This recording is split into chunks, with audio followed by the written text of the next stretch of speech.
खेलो ना, विनाश का खेल खेलो, आपकी वस्तु है, आप खेलो।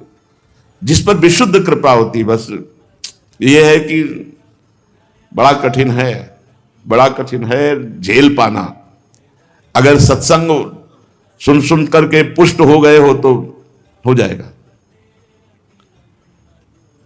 पूज्य जुड़िया बाबा के आश्रम में वो संत भगवान रहते थे, परिक्रमा में प्रायः मिला करते थे, तो मिले।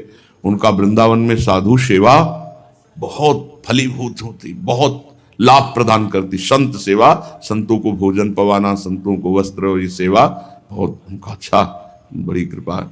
जैसे पूज्य श्री सुदामा कुटी के महंत जी आए थे, उनका संत सेवा का तुरंत फल मिलता है, तुरंत फल मिलता है। और सब साधनाओं का तो बाद में, संत सेवा का तो बड़ी महिमा। तो वो अपने आप सुनाने लगे कि एक दिल्ली के कई फैक्ट्रियां थी, बड़े आदमी थे, तो वो यहीं वृंदावन में किन्हीं संत से कहा कि हम तो विषयी जीव हैं, संसार में हैं, हमारा उद्धार कैसे हो सकता है?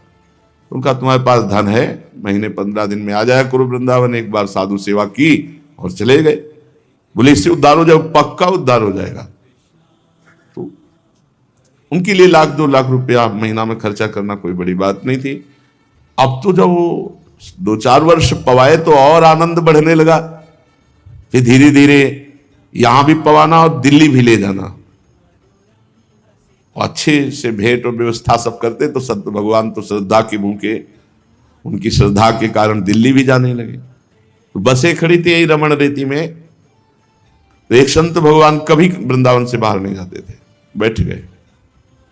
तो कई संतों ने टोका, महाराज ये बरसाने नहीं जा रही है, ये दिल्ली जा रही है, वहां भगत भंडारा कर रहा है। कुछ नहीं, बैठे रहे। वहां गए तो सबने बताया कि तुम्हारे आज संत सेवा के भाग्य खुल गए, क्योंकि ये किसी के यहाँ भंडारे नहीं जाते, और तुमने बुलाया भी नहीं, अपने आप ही बस में चढ़ के आ गए। भगवान तुम्हारे ऊपर विशुद्ध कृपा किए, समझो। ऐसे संत जो आए वो प्रसाद पाए। सेठ की बहुत महत्व बुद्धि हुई संतों के कहने से। बाद में कहा महाराज हम पर भी कृपा करो। उनका वृंदावन लेने आए, चलो वृंदावन। उनका वृंदावन तो जाते ही रहते हैं, कुछ नहीं बोले, दोबारा कुछ नहीं बोले। बसें आई, आंख छूटी। शाम के एक ही लड़का था, गाड़ी से एक्सीडेंट हुआ और वो राधे श्याम। अब तो सर्वनाश, क्योंकि पूरा सब वैभव का वही, और लड़का गया। धीरे धीरे उदासीनता बढ़ी, सब बेच डाला, सब बेच करके गौ सेवा और अलग अलग ट्रस्टों में सब दान कर दिया। वृंदावन आकर पति पत्नी बसे। तब उनको याद आया कि संत गए थे, कह रहे थे हम लेने आए, चलो वृंदावन। और वृंदावन की रज में उन्होंने शरीर छोड़ा। ये सर्वनाश का खेल होता है जिस पर भगवान की विशुद्ध कृपा होती है। डरना मत। पीएचडी का प्रश्न ककारा पढ़ने वालों के साथ नहीं किया जाता, आप ऐसा मत डरना। मोरध्वज के चरित्र में पढ़ के देखो, आरा चलवाया, भगवान की विशुद्ध भक्तों की लीला, जिस पर विशुद्ध कृपा करते हैं। ब्रह्मा जी, मैं जिस पर कृपा करता हूं उसका सब कुछ छीन लेता हूं। अरे ये कोई भयावह वाली बात है, सब कुछ छीन लेते हैं। आप अपनी हर कीमती वस्तु लॉकर में रखते हो कि नहीं? बैंक में, सरकारी बैंक में। क्यों? क्योंकि सुरक्षित होती। अरे समझो, घुमा के बोल रहे हैं भगवान, मैं पूरी जिम्मेवारी उसकी ले लेता हूं। एक छोटी छोटी वस्तु की भी सर्वस्व, मैं सर्वस्व पर अपना अधिकार कर लेता हूं। फिर जो लॉकर में है वो सुरक्षित है ना, तो जो भगवान को समर्पित हो गई आपकी वस्तु सुरक्षित हो गई। अच्छा, आप सब कुछ ले लो, आप आ जाओ हमारे पास, घाटा हुआ कि मुनाफा हुआ? मुनाफा हुआ।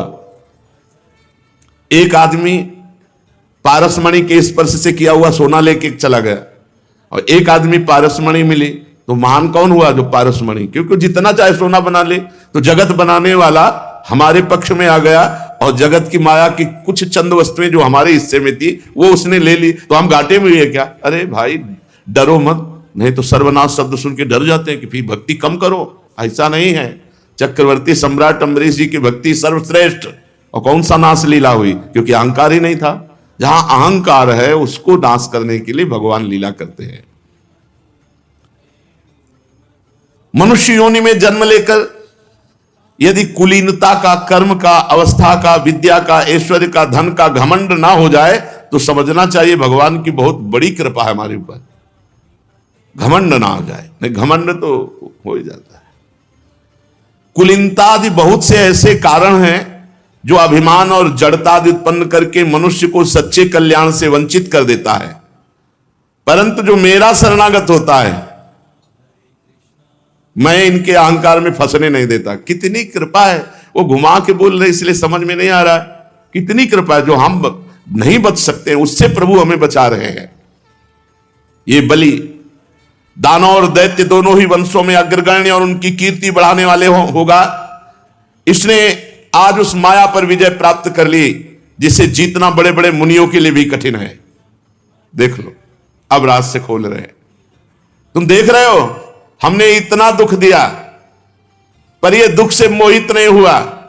हमने इसका धन छीन लिया, राजपद छीन लिया, गुरु विरोध कर दिए, हमने बांध लिया, भाई बंधु छोड़कर चले गए, ये वरुण पास में पड़ा यातना भोग रहा है। गुरुदेव ने डांटा फटकारा, साप दे दिया, परंतु इस दृढ़ व्रती ने तनिक भी विचलित नहीं हुआ, अपनी प्रतिज्ञा नहीं छोड़ी। मैंने छल भरी बातें की, मैंने छल धर्म का उपदेश किया, परंतु ये अपने भागवत धर्म को नहीं छोड़ा। ये बात आज मैं वो स्थान देता हूं बलि को जिसे देवराज इंद्र क्या बड़े बड़े देवताओं के लिए भी दुर्लभ है। सावरणी मनवंतर में ये इंद्र पद पर विराजमान होंगे, तब तक विश्वकर्मा के बनाए हुए शुतल लोक में रहेंगे और वहां मैं सदैव इसी वामन रूप में रहूंगा। ये किसी देवता को थोड़ी मिला है। और मैं हर समय इन पर कृपा दृष्टि का इनको अनुभव कराऊंगा। इसलिए आज के बाद कभी शारीरिक या मानसिक रोग या थकावट, तंद्रा या बाहरी या भीतरी शत्रुओं से कभी बलि पराजित नहीं हो सकते। ये भगवान कह रहे, ये दिया है। कोई भी विघ्न बलि के सामने टिक नहीं सकता। और बलि को संबोधित करते हुए कहा, महाराज इंद्रसेन तुम्हारा कल्याण हो, जाओ निर्भय होकर सुतल लोक में जाओ, देवता भी तुम्हारी कीर्ति का गान करेंगे, बड़े बड़े लोकपाल भी तुम्हारी पूजा करेंगे। जो दैत्य आज के बाद तुम्हारा उल्लंघन, आज्ञा का उल्लंघन करेगा, मेरा सुदर्शन चक्र उसके टुकड़े टुकड़े कर देगा।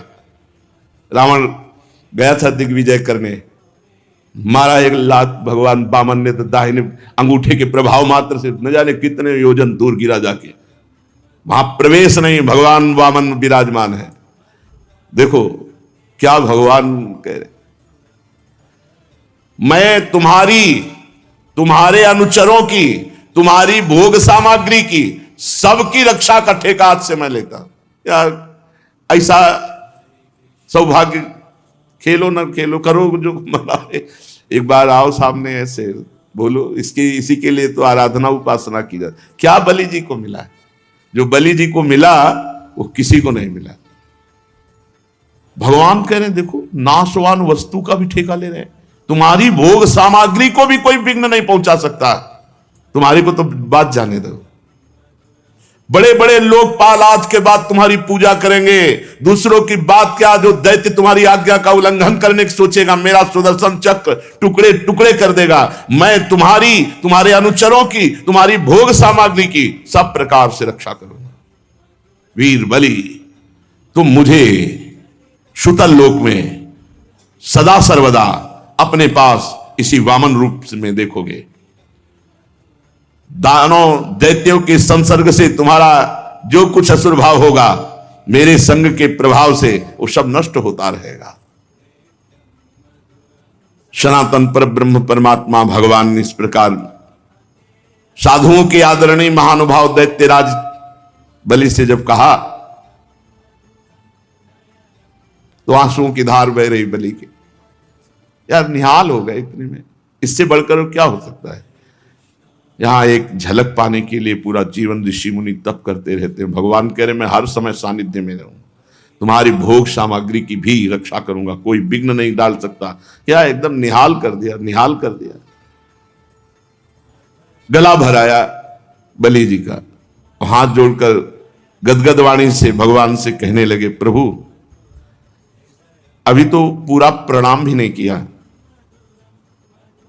केवल प्रणाम करने की चेष्टा की है, उससे मुझे वो फल मिला जो केवल आपके शरणागत अनन्य भक्तों को प्राप्त होता है। बड़े बड़े लोकपाल और देवताओं पर आपने जो कृपा कभी नहीं की, वो मुझ जैसे नीच असुर को सहज ही प्राप्त हो गई। परीक्षित, बलि जी ऐसा कह रहे थे कि वरुण पाश से मुक्त हो गए। वरुण पाश तत्काल अंतर्धान हो गया। भगवान ब्रह्मा जी, भगवान महादेव जी, ये सब बलि की बड़ाई कर रहे हैं। बलि धन्य है। फिर भगवान का इशारा हुआ तो ब्रह्मा जी और महादेव जी आदि को प्रणाम करके भगवान के साथ सुतल लोक की यात्रा महाराज बलि ने की। इस प्रकार भगवान ने बलि से स्वर्ग का राज्य लेकर इंद्र को दे दिया और माता देव माता अदिति की कामना पूर्ण की। स्वयं उपेंद्र बनकर सारे जगत का शासन करने लगे। जब प्रहलाद ने देखा कि मेरे वंशधर पौत्र राजा बलि बंधन से छूट गए और उन्हें भगवान का वो दिव्य कृपा प्रसाद प्राप्त हो गया, तो वे भक्ति भाव से भर गए। उस समय उन्होंने भगवान की इस प्रकार स्तुति की, प्रभु ये कृपा प्रसाद नेमं विरिंचो लभते प्रसादम न श्रीर्न सर्वः किमुता परेते यन्नो सुराणामसि दुर्गपालो। दुर्गपाल विश्वाभिवंदैरपि वंदितांभिः यत्पाद पद्म करंद निषेवणेन ब्रह्मादया शरणदा सुनवते विभूति कस्माद्वयम् कुश्रुतया खलयो नयस्ते दाक्षिण्य दृष्टि पदवीं भवतः प्रणीता। ये कृपा प्रसाद तो ब्रह्मा जी को भी कभी नहीं मिला, ना कभी लक्ष्मी जी को मिला, ना कभी ऐसा महादेव जी को। तो दूसरों की बात क्या। अहो विश्ववंद्य ब्रह्मादि भी जिनके चरणों की वंदना करते हैं, वही प्रभु स्वयं से हम असुरों के दुर्गपाल बन करके रहेंगे, स्वयं स्वीकार किया। शरणागत वत्सल प्रभु, ब्रह्मादि लोकपाल आपके चरण कमलों का मकरंद रस सेवन करने के कारण सृष्टि रचना की शक्ति आदि अनेक विभूतियां प्राप्त करते हैं। प्रभु हम तो जन्म से ही खल और कुमार्गगामी हैं, हम पर आपकी ऐसी अनुग्रह पूर्ण दृष्टि कैसे हो गई कि आप त्रिभुवन पति होकर हमारे द्वारपाल बन गए। कृपा, आपने अपनी योग माया से खेल ही खेल में त्रिभुवन की रचना कर दी। आप सर्वज्ञ सर्वात्मा और समदर्शी, आपकी लीलाएं बड़ी विलक्षण जान पड़ती हैं। प्रभु आपका स्वभाव कल्पवृक्ष के समान है, क्योंकि आप अपने भक्तों से अत्यंत प्रेम करते हैं। इसी से कभी कभी उपासकों के प्रति पक्षपात और विमुखों के प्रति निर्दयता भी आप में देखी जाती है। श्री भगवान ने कहा, वत्स प्रहलाद तुम्हारा कल्याण हो, अब तुम भी सुतल लोक में जाओ, वहां अपने पौत्र बलि के साथ आनंद पूर्वक रहो और जाति बंधुओं को सुखी करो। वहां तुम मुझे नित्य ही गदा हाथ में लिए खड़ा देखोगे इसी रूप में, और मेरे दर्शन के परमानंद में मग्न रहने के कारण तुम्हारे सारे कर्म बंधन नष्ट हो जाएंगे। परीक्षित, समस्त दैत्य सेना के स्वामी विशुद्ध बुद्धि प्रहलाद जी ने जो आज्ञा कहकर हाथ जोड़कर भगवान का आदेश मस्तक पर चढ़ाया, फिर उन्होंने बलि जी के साथ आदि पुरुष भगवान की परिक्रमा की, उन्हें प्रणाम किया और फिर सुतल लोक की यात्रा की।